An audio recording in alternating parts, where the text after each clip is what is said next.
Hello, and welcome to the third lesson for social studies during the distance learning period. Today we're learning all about the UAE's trade, in particular with India, China and Japan. And our learning objective is to investigate the major products and services that the UAE makes and exports to other countries. You can see a picture here of Jebel Ali, the port in the background, and we'll be going back to that at various points in the lesson as well.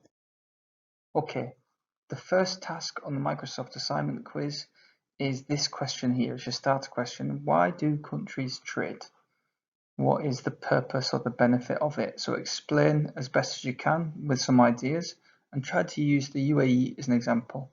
Pause the video now, answer question 1, and then you can come back to this video to check your answer.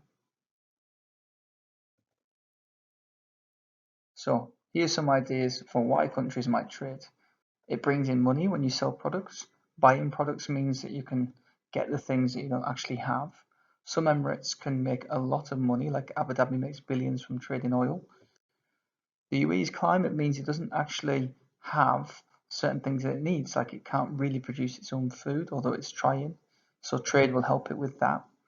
Its natural resources, like the oil, are also highly sought after.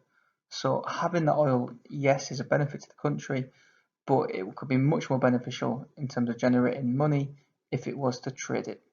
So lots of reasons there. If you've got any different reasons, then brilliant. Feel free to add them and share them in the Microsoft chat as well as in your answer, and we'll get discussion going. Okay, the lesson today is quite straightforward. It's all about the UAE's trade with its 3 key trading partners.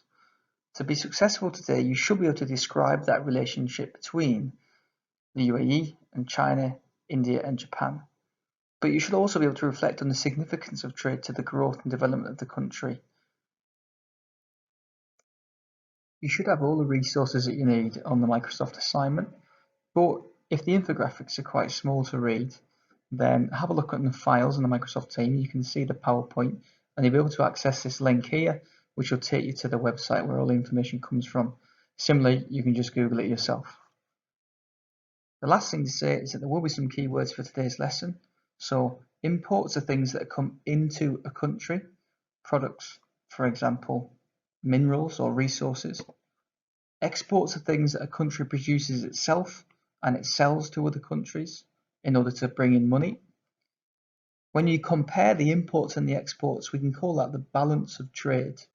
And quite often what countries want to try to do is to export more. It means that they're selling more things than what they're having to buy in. For the UAE, that could include crude petroleum, which is basically oil, more or less as it comes out of the ground. On the other hand, it could be refined petroleum, so the product that would end up in your car. If it can export more than it can import, then that is described as being a surplus in its balance of trade. So that's usually seen as a good thing because it's selling more things than what it's buying. And when we describe a relationship between two countries in trading terms, we could say whether there's a surplus or, on the other hand, whether there's a deficit in that trading relationship. So, for example, if the UAE was actually to import a lot more than what it was exporting with a particular country, then it would have a trade deficit with that country. These are the keywords.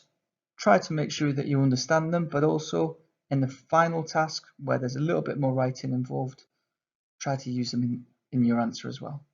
Good luck.